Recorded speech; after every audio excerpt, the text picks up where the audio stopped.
Good afternoon, ladies and gentlemen, and welcome to Counter-Terrorism Today, the ICT's premier podcast.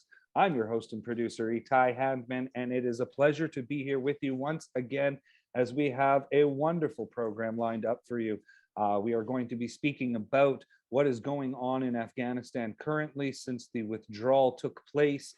U.S. forces have left Afghanistan, have sort of returned to Afghanistan to help with evacuation of American personnel, as well as Afghan interpreters and Afghanistan nationals that have helped the US forces during the 20 years of war that has ensued in Afghanistan.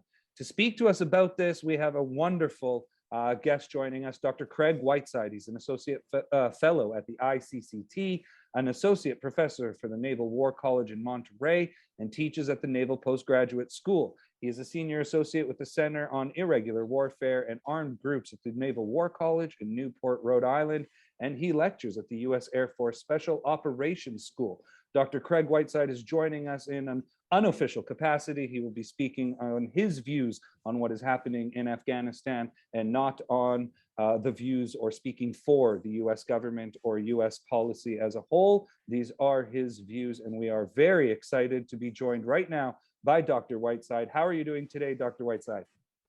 I'm doing great. It's great to be with you again, Itai. I think this is our third time. Yeah. So I appreciate the invite. Good evening from Copenhagen. This is where I'm on sabbatical here. Wonderful. Well, I hope you're enjoying Copenhagen. It's a wonderful country. My sister actually did a year there, also similar in college and whatnot, and loves it there and thinks the world of it. So I hope you're enjoying it there as well, and it's treating you and your family well. Yeah, absolutely. The Danes are wonderful, very welcoming people. Most definitely. So we have a little bit of a heavy topic, if you will, as 20 years is coming up on fighting a war in Afghanistan. We all remember September 11th, 2001, when planes crashed into the Twin Towers in New York City, an attack at the Pentagon, as well as a failed attack with a plane going down in rural Pennsylvania. This is one of the most horrific days in US history, and it started off what was called the War on Terror, the global War on Terror that has lasted ever since. We know in early October of 2001, President Bush at the time gave an ultimatum to the Taliban who was ruling Afghanistan, and he let them know, hand over al-Qaeda, hand over bin Laden, shut down the camps that are there, and go from there. They obviously didn't respond in kind, and we know what happened, which was American forces, NATO forces entered Afghanistan, and the war began. A few years later, the global war on terror advanced to Iraq, and we know what happened there. And US troops have left Iraq, but that in itself wasn't always the greatest look from a PR standpoint, and the withdrawal from Iraq has been criticized. And so I'm only bringing that up specifically as lessons learned. How come those lessons may not have been learned as we potentially watch what is going on in Afghanistan right now? And for a quick header for anyone that hasn't really been paying attention over the last 10 days, the US forces have withdrawn from Afghanistan officially. Over those 10 days since the withdrawal, the Taliban has come out of its caves and taken over many provinces, and just recently, a few days ago, have taken over Kabul, the capital. The president of Afghanistan has fled. President Biden has said and sent close to 5,000 US troops back to Kabul to secure the airport to help evacuate Afghan nationals that have been helping the US forces, as well as US personnel that have been trapped inside the country. We have Dr. Whiteside here after that long introduction of what has gone on in Afghanistan to give us a breakdown of what exactly went on there right now. Before we get into history and trying to understand, maybe you can better explain the past 10 days, what has gone on in Afghanistan, why are we seeing the images that we are seeing coming out of Afghanistan? Yeah, I think that's a really tough question to start off with, and it's a question that many people have, Itai. And I think this is the result of probably the worst case scenario for US planners who were trying to accelerate a withdrawal that they were told to execute. It's not something that they're incapable of doing, or as you pointed out, have not done recently in the past, somewhat a little bit more successfully. And so I think, as you've seen high-level US military and political leaders say, this was unforeseen. The rate of the Taliban's advance across the country, and it caught them by surprise and forced what's really been a what the military calls a non-combatant evacuation operation with some of its ready forces who are not planned to actually go to Afghanistan to facilitate this, but were required to do so under emergency conditions. It's something that they're trained to do. So the 82nd Ready Brigade is trained to do that. So they're executing that in order to try to safely withdraw Americans, and as well as facilitate European partners and allies from NATO. They're partners as well. They're citizens. And then the lives of select Afghans who would be in danger if they stayed behind in the Taliban. That's certainly a tough process, but it's what is probably taking along. I would also add that because of the rapidity of this evacuation, they're running out of places to put to evacuate these citizens and Afghan personnel to in the Middle East. So there's a lot of logistical shuffling going on outside of Afghanistan, quite a bit of shuffling going on in order to find places to temporarily house and care for these individuals. Yeah, we're watching the images that are coming out of Afghanistan, and they're quite shocking when you think to the fact that the United States military has been in Afghanistan for 20 years. And I believe it's very important that we need to distinguish between the military efforts and the policy efforts that were implemented into Afghanistan, because I think that's a huge mix-up in the general public right now when they look at Afghanistan and they sit there and we hear pundits and we read news articles and columnists calling this an American failure. And while I'm not going to sit here and say this evacuation was a success based on the images and reporting that's coming out of there, there's many things that we can look at tactically that could have been done differently. However, I think there needs to be a very big distinction between policy and military achievement. The military was told to go in and defeat Al-Qaeda. The military was told to go and kill and capture all the members of the groups and terrorists that attacked the United States on 9/11 and secure Afghanistan from that standpoint. For 20 years, they did that, culminating with bin Laden's death in 2011, culminating with the real destruction of Al-Qaeda head central, if you will, out of Afghanistan. And they were able to drive the Taliban to the mountains and into other regions of the area.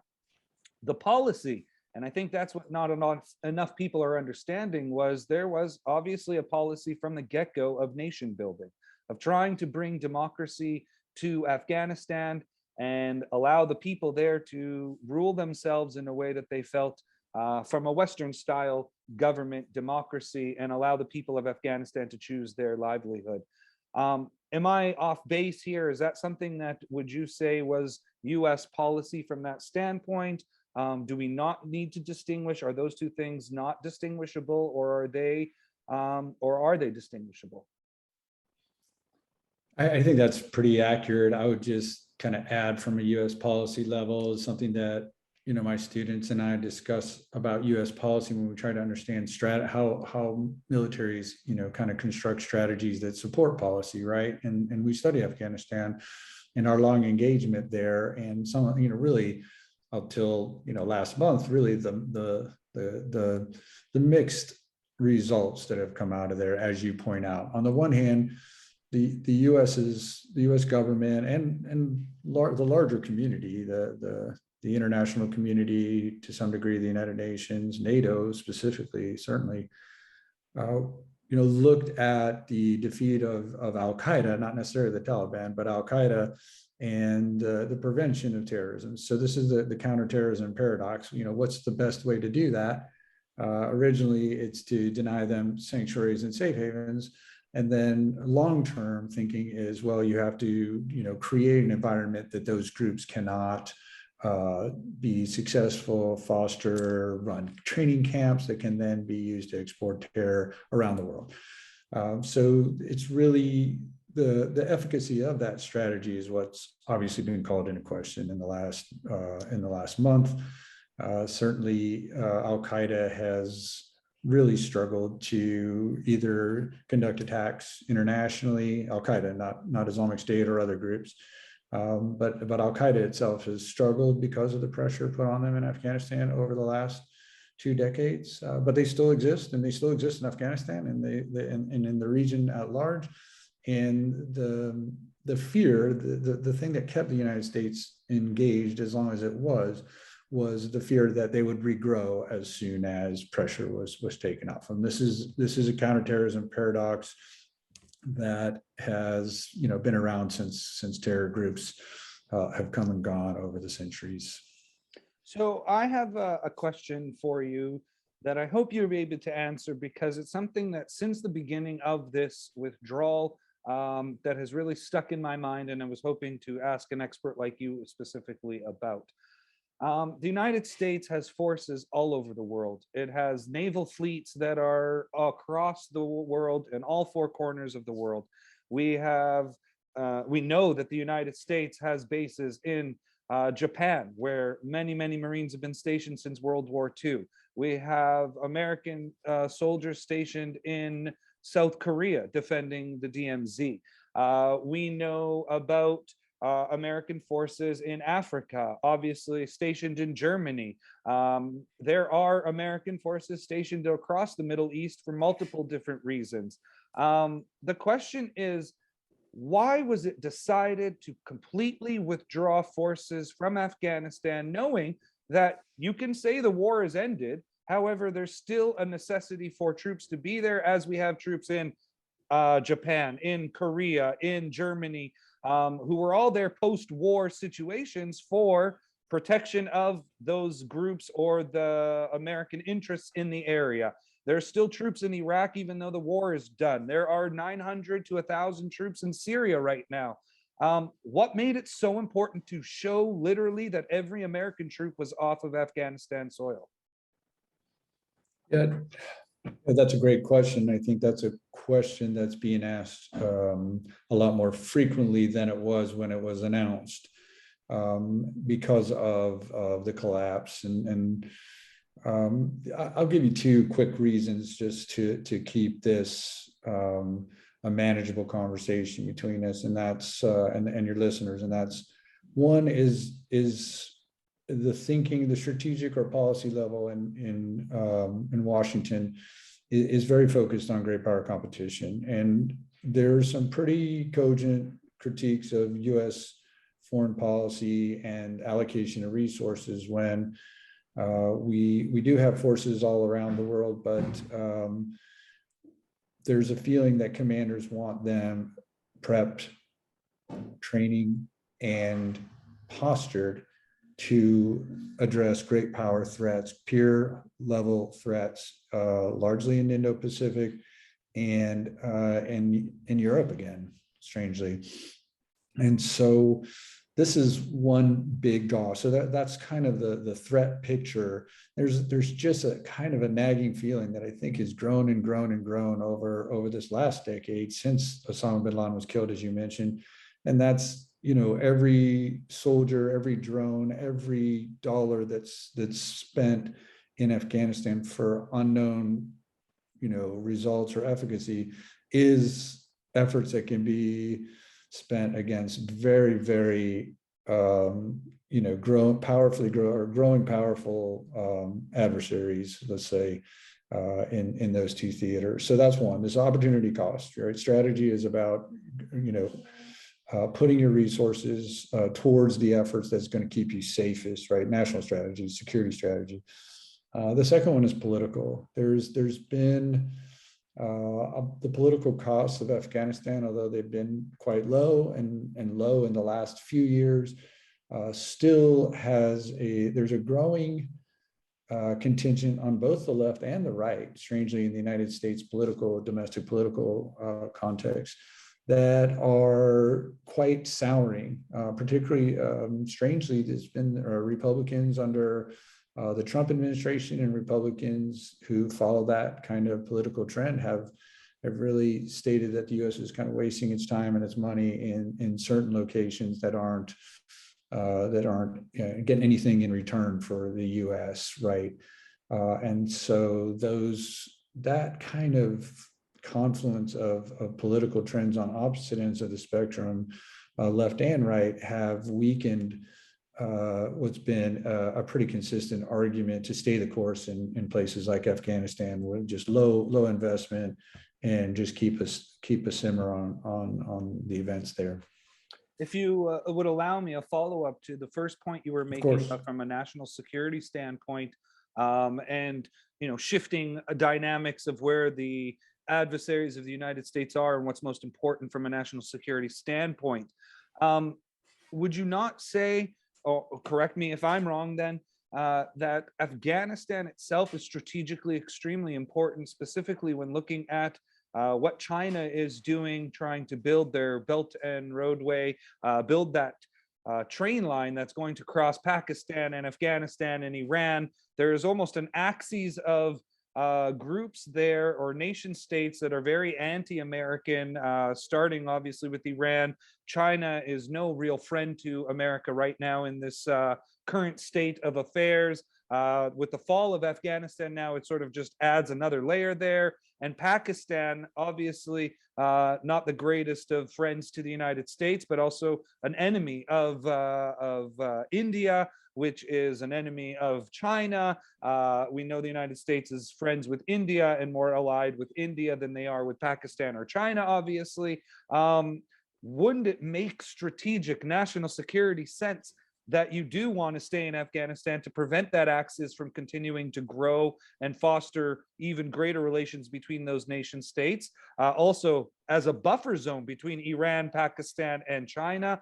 And most importantly, also, when you brought up the European theater, that means Russia.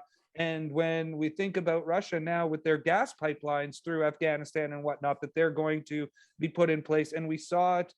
We know that President Putin has relations with the Taliban. We saw it yesterday when Chancellor Merkel of Germany basically on the world stage asked Putin, speak to the Taliban to help get our people out of there. Isn't it real national security loss then at this point for that domino to fall? Isn't it a greater big picture thinking to say we can't allow Afghanistan to fall when looking at those greater adversaries like China and Russia specifically? Yeah, I mean, to clarify my comments, these are how I understand the administration policy and how it evolved over time. Not necessarily don't disagree with your critique of that. Again, I think there are two different points of view on that question, that U.S. presence is either a detriment to what is going on, or it's a plus. And I think you're right in 99% of the time U.S. presence and influence is a positive in South Korea, in Japan, in Germany, in alliance, partnership, partner capacity, building partner capacity with giving reassurance to allies and partners. I mean, these are why you have presence, and why the U.S. does it, and others strive to do it. But to be honest, Russia and China don't necessarily have that same cachet. China's trying to do it with Belt and Road, and you're right, they'll make inroads in this area. They might be very successful in Afghanistan in ways that the United States could not be, and might never have been able to, just structurally or politically, the way we do business. That said, there's no guarantee that China is going to be successful. There's been at least one, if not two, terror attacks on Chinese citizens in Pakistan, and I would venture to say there's going to be a lot more. And the same thing that goes if they go into Afghanistan, the Taliban might not care that China, what China has done with the Uyghurs, but the jihadists do, right? And I'm the Taliban, whether they're jihadists or not, I think they are jihadists, but they're not international jihadists. International jihadists care a lot about what's going on in Xinjiang, and I think China is going to see a lot more hostility to its own actions and its own borders. And China's attitude is what happens in our borders doesn't matter to other people, but that's not how the world works. You and I are talking about something happening in Afghanistan because people do care. Exactly. And I appreciate that clarification, because I think it's important for people to know that there is the threat coming from China, the threat coming from Russia, and what they could potentially do with Afghanistan and connecting it with Iran, etc., and Pakistan. We spoke in the introduction a little bit about lessons learned, and I wanted to bring that up specifically because I think it applies on both sides of the spectrum, for the withdrawal and for the notion of trying to stay. I will explain my theory here to you and allow you to continue and discredit me as normal. No. So as we look at what is going on in Afghanistan and think of lessons learned, there was obviously, we spoke a tad bit about policy and nation building, stationing troops post-war in country and seeing, making sure that it survives and actually thrives. And I think there are examples for that which led to the US policy and idea that every time, or majority of time, they go into one of these long-term conflicts, there is a need to build up the nation as well. We saw it World War II with what happened in Europe. The US stationed itself there, provided the resources, and Western Europe thrived under the Marshall Plan. We saw what happened with Japan. They lost the war, accepted US presence in Japan, and Japan has turned into a G7 power, one of the greatest economies in the world, innovative people, innovative economies, and we see how they have managed since World War II, where 2 nuclear bombs were dropped on them, and we see where they are today. The Korean Peninsula, South Korea, a dominant economic force in the world, a beacon of democracy, if you will, in the South Pacific. And when we think about nation building and US presence there, I think those are 3 prime examples. You brought up Germany earlier. I used Western Europe as a whole, as they were so destroyed from World War II. And then Korea and Japan are prime examples. The US tried that in Vietnam. It did not work out as well. We saw the fall of Saigon, and people are trying to compare that now to Kabul. We saw what happened in Iran. Very different. It wasn't a long-term conflict, but once again, people are comparing the hostage crisis and embassy problems in Iran and Tehran to what's going on now in Kabul. I think they're very different and should be separated, and they're not spoken about in the same breath in that sense. And then obviously Iraq. And I think a very important lesson, specifically Iraq, is looking at Iraq 1, Desert Storm, and President Bush 1, and what he did, which was not to topple Saddam Hussein, but set clear guidelines and goals for that military operation, which was to push the Iraqi military back to its territory, away from Kuwait, and when achieving that goal, sanctioned Iraq from an economic standpoint, but didn't go in and try to nation build. Then Iraq 2, there was a big difference. There was the toppling of Saddam and trying to do some nation building and the withdrawal. Do you think that policymakers, and I'm going to speak specifically to this president right now because of his experience, a senator for so many years, was around during all of these times that I am speaking about, specifically Vietnam and the Iraq wars and whatnot. Why do you think this president didn't learn from lessons past, or did this president feel that the previous lessons, i.e. Korea, Japan, and Europe, could be applied to Afghanistan? Because I think it's really interesting when you go back to hear some of the comments that President Biden has made as a senator and as vice president to Obama. He was in favor of nation building for several years, and now on the biggest stage as president, he is outright saying no nation building. We did what we were supposed to do, and now we're out. No nation building. Why do you think the confusion? What is the I guess the lessons that needed to be learned over the last 70 years through the multitude of wars and whatnot, where to go from here, and why were not lessons learned, at least in this particular evacuation in Afghanistan?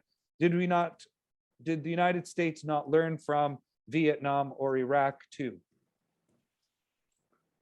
Yeah, that's the subject of probably an entire graduate level course of which and you covered quite a bit of ground, all accurately and appropriately. So kudos to you there, Ite. That's why I like talking with you so much. Appreciate it. These are, I think it's fair to hold Biden's record up to President Biden's record up to him.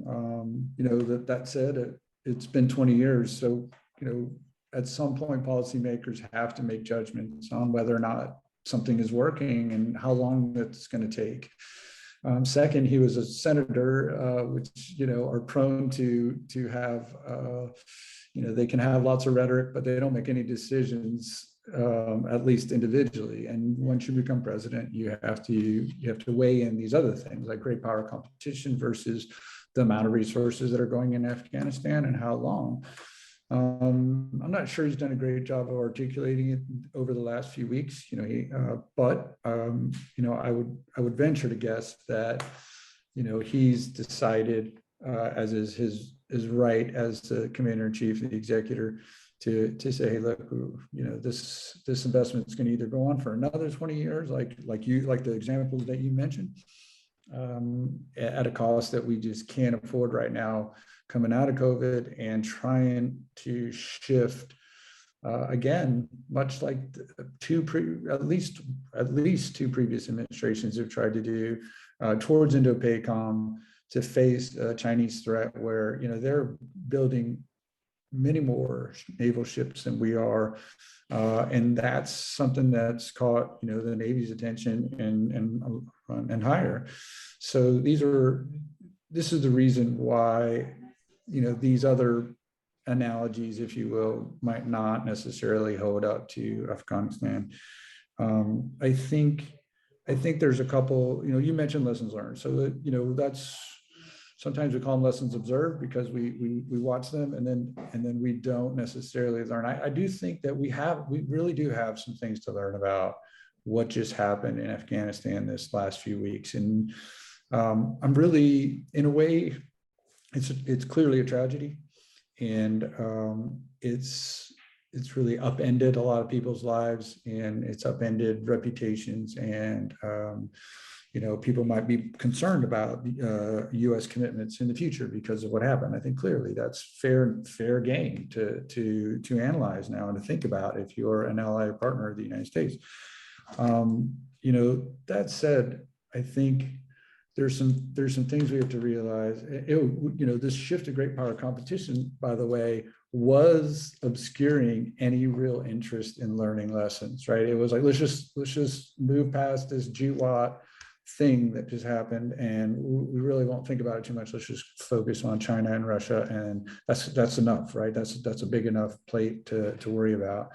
And hopefully this tragedy, the one good thing that might come out of this tragedy will be, hey, we really need to spend the time to look at what went wrong and why. I won't go into I'll go into what I think very briefly in the interest of time, and that's, one, you hinted at it, the United States is an ideological nation, is state. It just is. It isn't ever going to do something like Iraq or Afghanistan or World War II, right? Isolation is up to a point, Pearl Harbor happens, and then it's regime changes in two different empires, and a massive investment in the future, shaping the future of both of those polities. So the United States is very ideological. It's never going to do these kind of things I'm sure they're going to happen again in the future for a variety of reasons that we probably have no idea or could not predict. But the US, being an ideological power, cares a lot about democracies, as you pointed out, and is going to try to ensure that its efforts are aligned along those lines. It's not just going to, as some pundits have said, like invade Afghanistan, chase Al Qaeda out, and then leave it in a big shambles, and obviously allow it to sink into even worse sanctuary for jihadist militants. So that's something that's what we have to understand about ourselves. What we need to learn is we've done a very poor job. A lot of the focus is on how the Afghan armies collapsed and the 20 years of effort into building them up. But to be honest, I think that's kind of the first level of observation. Like, duh, yes, that's true, but other armies don't need the United States to teach them how to fight. It's quite ironic that you'd think that you'd have to teach Afghans how to fight, right? The Islamic State didn't need advisors to teach them how to produce pretty effective ground combat and other types of units, organization structure. They don't need necessarily that. What you need is strong political institutions and structures, and our military is not capable of doing that, and neither is our extended government, right? State Department, AID. The United States it's really suffered. It might have helped to build a Japan and Germany, but those are very sophisticated societies when they were taken over from within, in their own histories. So the U.S. might have had a little bit of might have been a little easier than what we tried to do in Afghanistan and what we tried to do in Iraq, which clearly both institutionally, politically have been failures. And so that's what we need to think about, because if the use of military force is always geared towards a political objective, and the political objective has something to do with creating better places for American and allied and partner security in the world, then we got to figure that piece of it out, because they have not worked. As you pointed out, Iraq is still a troubled spot. ISIS still exists. It's still operating in Iraq and Syria. We still have troops in both of those places. And certainly the Islamic State, with the absence of the United States, has been its primary foe in Afghanistan, with the small exception of the Taliban. The Taliban's done a lot of work in that regard too. But now you're going to see a lot of room and oxygen for the Islamic State and Khorasan to gain some steam, and obviously other jihadist groups throughout that entire region. And that's going to be a problem, and it's a consequence of the failures to build something of consequence or political legitimacy in Afghanistan. And I wanted to follow up on something you just mentioned in your answer there that I think is important, at least from my perspective, I believe is important. You made mention that it's fair game for allies or other nations to look at the United States and question its commitment, which is something that I've heard quite a bit on the news. I've heard it and read it by pundits, that the United States now is going to be questioned for its commitment. Are they really going to commit to whatever the issue might be? Can we trust the United States now? And personally, I take issue with that comment when I think about the fact that the United States spent 20 years in Afghanistan.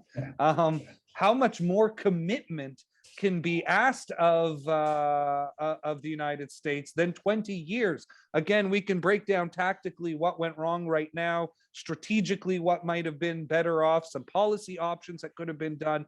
But to question the commitment of the United States military, the United States policymakers, over 4 presidencies, President Bush, Obama, Trump, and now Biden, 20 years, 2 decades, you had children that were not alive that are fighting in Afghanistan now when the war began, that 18, 19-year-old boys are in Afghanistan right now. They weren't even alive when the war began, if you look at it that way. Am I wrong to say that the United States should take some offense to the fact that people are saying, where's that commitment, or we can't trust US commitment? I mean, 20 years, how much more commitment can you ask of the United States at that point? Yeah, I think Well, it's politics. I mean, it's international politics in this case. People are going to, Russia and China are obviously going to make hay over this. Those talking points can be relatively effective when you're looking at the near news. But I agree with you 100%. I mean, we heard the same thing after Vietnam. The United States spent 15 years of ground troops alone, probably supported the French and previously to try to stem, the expansion of communism in Southeast Asia. And the U.S. withdrawal in 73, and then the fall of Saigon in 75 led to the exact same kind of charges being laid, and yet the U.S. rebounded from that after some soul searching, and we're successful, obviously, in coming to thankfully a peaceful conclusion to the Cold War in a way that enhanced not only U.S. power but also democracies around the world. You saw a huge expansion of democracies in that following time. We've seen a backsliding of democracies around the world in certain places, some quite notable ones. And this is another, Afghanistan is just one example, the latest, obviously, example of a democracy collapsing and really becoming an Islamic emirate. As I understand it will be, it's possible that they might, I can't see the Taliban compromising on that particular aspect, which is always something to think about when you're thinking about negotiating with adversaries. At what point are they going to compromise? Well, the Islamic states and Talibans of the world are not going to compromise. They're not Democrats, and feel quite strongly that they shouldn't be. So I agree with you. I don't think it's fair comment, but you're going to hear it, right? It's low hanging fruit for people who want to, really in the United States domestically. I'll tell you that people are going to use that to say, let's not get involved in other places. We're too spread out around the world. Let's pull back. Why are we in Korea? Why are we going to fight for Taiwan? All of these other things. They're using that as political leverage. And obviously opponents around the world, and even some allies and partners who are frustrated right now about their inability to to get their people out of Afghanistan. It's somewhat ironic, right? Some of these countries left Afghanistan a long time ago as far as troop efforts, troop contributions, and yet they're the ones complaining the loudest about why isn't the U.S. doing more in Afghanistan? These are our sons and daughters who are doing it. So anytime you want to contribute, then we'll listen to you a little more carefully. But otherwise, you're just going to have to go with the flow here. I completely agree. Like I said, I've taken quite offense, not even as an American. I'm Canadian by birth and citizenship, but I take offense to the idea of the United States not committed. To be very blunt, honest with you, I take great offense to that.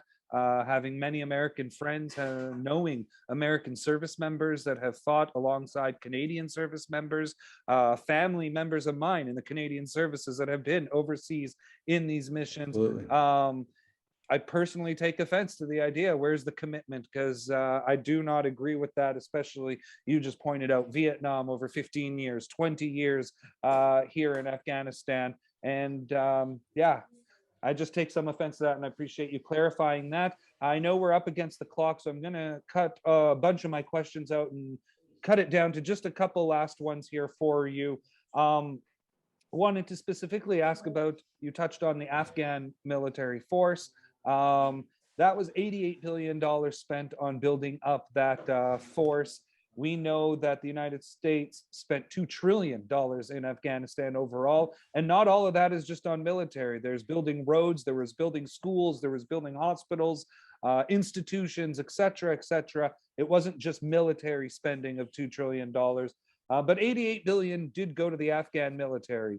88 billion was spent on training, hardware, et cetera. Something that we see that I feel is a real PR loss for the United States. And definitely people are not understanding it when they see the images coming out, is all the American hardware that's fallen into the hands of the Taliban.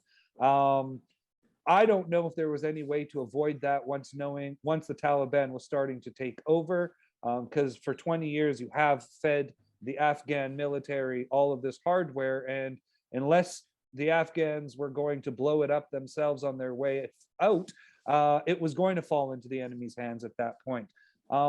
There's a lot of criticism now that there are helicopters and guns and Humvees and rocket propelled grenades and all kinds of sophisticated military hardware that's fallen into the hands of the Taliban. In your opinion, do you think that that was avoidable in any way, or is that just something that was going to happen if the Afghan military were to fall as they did? We saw the same thing in Iraq with the Islamic State. The Islamic State put a lot of that hardware to very good use. And so, is that going to happen in this example? I'm not so sure. So it's certainly something to be concerned about. And for a reason I'll discuss in a second. But overall, I mean, on the pantheon of things I'm worried about from the last 2 weeks, it's not super high for me. And they're not going to be very sophisticated weaponry. There's already lots of weaponry in that particular country, and the more sophisticated stuff won't be able to be maintained. I mean, the Afghans, to be honest, struggled maintaining these, and particularly as the U.S. pulled more of its troops out and advisors, and then eventually completely pulled out. There's almost a knock-on effect right there. I mean, you give them sophisticated equipment, and then they can't maintain it when you leave. That's something that's difficult, right? The U.S. military, when they're building these units and equipping them, certainly equipping them with Congress's appropriations.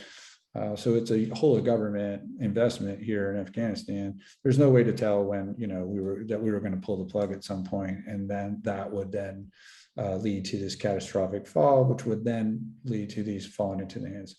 That said, I'd be real concerned if our neighboring country to Afghanistan, because that stuff's not going to stay in Afghanistan. There's no reason for it to stay in Afghanistan unless the Taliban ends up running up against its own insurgency, which you can see start to build a little bit in certain places, because the Taliban are not completely popular. They are more popular than the U.S. Understood. So tragically misunderstood that, and we tend to do that, right? We didn't realize how popular the Islamic State was in Iraq and Syria until they declared a caliphate and had lots of citizens who were willing to give it a shot. So I would be really worried. I'd be worried if I were China, because there's a lot of foreign militants in those areas, as well as in Syria, that would with that kind of excess weaponry that's gonna float. It's gonna move somewhere in the direction of money and conflict. You're going to see some knock-on effects next door. Since most of the countries on the neighboring Afghanistan, or quite a few of the countries neighboring Afghanistan, helped contribute to the failure in Afghanistan, then it's the old thing: be careful what you wish for. Those Iran or Pakistan, they're now they have to be ready for the blowback that's going to happen. I think now that they're the Taliban, if it's successful in consolidating political control, I don't think that's a given either. I'm ready to watch that and see that happen, and see it possibly fail. Just to quickly follow up on the hardware there, as you mentioned, it could be flowing to other areas and the sophistication and whatnot. And I'm not privy to knowing details on what exactly was handed over to the Afghan military over the last 2 decades. But in your opinion, based on your knowledge that you may have, is there any weaponry that is sophisticated enough that the United States should worry about it being transferred to a country like Iran that would now reverse engineer something they never had before? I'm not privy to those details, but I would doubt it seriously. I think the risk of these falling into the wrong hands has always been built into what we're giving them, and I think you'd see the U.S. actually destroying some of these with airstrikes if they were worried about that those particular. Otherwise, I don't think there's a high level of concern. Of course, any weapon that gets into the wrong hands is is not a good thing. So I don't want anyone to think that I'm downplaying this. Just saying there's human tragedies involved right now. There's No, that's political that's on catastrophes. me. That's Yeah. my question. Yeah. No, that's fine. It's a fair question. Yeah. Sure. Because when I look at it, that's my. I don't sit there and pretend to think that the Iranian army is not sophisticated, and they have a ton of sophistication within their military complex and whatnot. And my question was really just to try to understand: is there anything they don't have that the U.S. might have left behind that could be dangerous to the U.S.? And I think you answered that very well. And before we let you go, going to ask you a little bit about your own expertise here, because that is, at the end of the day, what we're going to be looking to in the future of Afghanistan. As you made mention, it's not engraved in stone that the Taliban will be able to consolidate power within Afghanistan. That's because they have their own enemies within Afghanistan, different terrorist groups within Afghanistan that will want control of regions or areas that are important to them. So maybe you can break down for us a little bit of some of the groups that are in Afghanistan that are going to pose a threat to the Taliban in any way, or even if the Taliban were to consolidate power, there's a lot of people that feel that this is just going to become a mass training ground for terrorists around the world, is if the Taliban consolidate. So I know that you focus quite a bit on the Islamic State, so maybe you can tell us what they're doing in Afghanistan and what you foresee their potential in Afghanistan, and to touch a little bit on, I guess in my opinion, most importantly, Al-Qaeda, since they are the reason the United States entered Afghanistan to begin with in 2001. Yeah, that's okay. I know there's a lot of nationalist Afghanistan or Afghan movements that are starting to gel. It'd be interesting to watch how those play out. Remnants of the former army that might coalesce under certain leaders from with high visibility. So we'll see. Don't necessarily have high hopes for that because of the fractured nature of their institution in the first place. The Islamic State in Afghanistan is really interesting because they played a spoiler almost the entire time that they've kind of been encouraged and developed as a potential franchise and eventually a franchise. It really started much earlier than we understood in Syria, with the intent of undermining the Taliban, who the Islamic State of Iraq was somewhat a fan of. But once Osama bin Laden died and Mullah Omar died, the Islamic State saw some opportunities to take the leadership of the global jihadist kind of mantle. And because of that, they worked very hard in Afghanistan, got quite capable and governed some territory in Afghanistan until both the Taliban and the United States started to fight them. Really in the post-Caliphate declaration period, because of the global threat that ISIS was posing to countries around the world, and particularly the United States as well. So the Islamic State was pretty dismantled in Khorasan province, as they call it, Afghanistan, but also a little bit of Pakistan, Central Asia, et cetera. And but the spoiler role is still, you're seeing it now, where the Taliban and the United States have some kind of agreement that is allowing the U.S.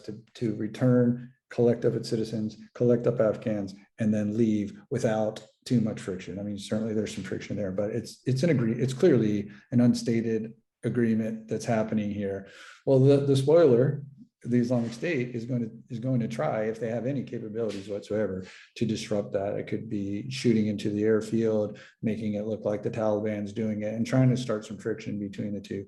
It's literally the spoiler role that they've been trying to do for some time, whether it's bombing and killing Hazaras in Afghanistan, the Shia population, the minority Shia population there of Afghans. And so I'd be interested to look in the future for Islamic State and seeing if it is able to regrow. We've seen it regrow in other places after defeat. It's been defeated in Afghanistan due to the collaboration, really, of the U.S. and the Taliban against them for their own and selfish reasons.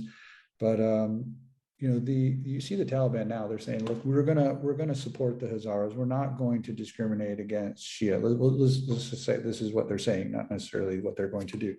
We're going to honor commitments. We're going to try to get international recognition. We want to be recognized as the government of Afghanistan. These are all things that the Islamic State will use against them to say, these are the sellouts. These are the people who care nothing about global jihad, and all they care about is power in Afghanistan.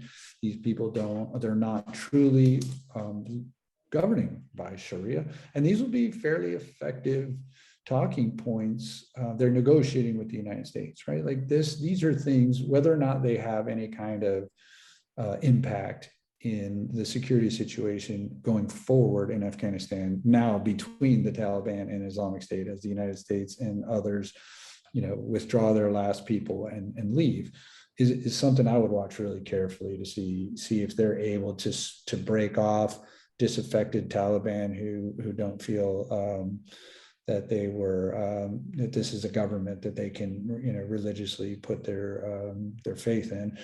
We'll see. Power is going to be an attractant right now to many of those militants who are like, well, with the Taliban we can be part of the ruling of Afghanistan, and that's going to come a lot of benefits. So we'll see which way those hardliners, but ideological jihadists are. They might not be happy with the Taliban's new image, if you will, as their second time as the Islamic Emirate. Yeah, it's very interesting how you pointed that out. As you're mentioning that, I'm seeing comparables here in Israel on our home turf here when I think about Gaza and the Palestinian Islamic Jihad and how they are trying to always play spoiler to Hamas, who for the longest time was trying to play spoiler to the Palestinian Authority.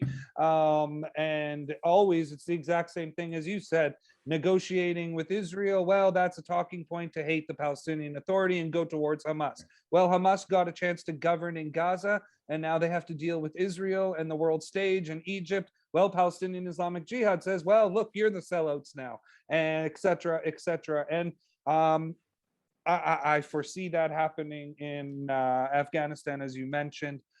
Before we let you go here, Dr. Whiteside, could you please let our audience know where they can get some of your material, where they can hear you, where they can read you? Because for me, I can speak to you for hours here on our podcast. This is so enlightening, so sobering, so insightful and enjoyable, to be honest. But I know we're up against the clock, and for anyone else that has enjoyed this as much as I have, they will be very interested to be able to read you or listen to anything you have to say. Where can they find your material? I'll tell you what, I'll give you a link to the to like my homepage, my academic homepage, and if you can post it with your link to your broadcast, that'll be easier. Otherwise, I'm a recent co-author of a book about the Islamic State called The ISIS Reader, and a lot of the things, as you pointed out, that have taken place with the Islamic State. The book is really the Islamic State in its own words, with some heavy narration by my colleagues Charlie Winter from the UK and Hurrah Ingram from Australia. And we try to put together a holistic look at the Islamic State movement from its very, very early origins through the post-Caliphate period. But this ebb and flow, I was really interested to see how the Taliban, totally different group, totally different political and ideological aspects to them, and yet they've kind of gone through this same ebb and flow where they've even governed and then been displaced and then were reborn and have come back to govern again. And so this is the ebb and flow that I think our entire field has been watching in amazement over the last 10 years. So now we can add a second group to that. Most definitely.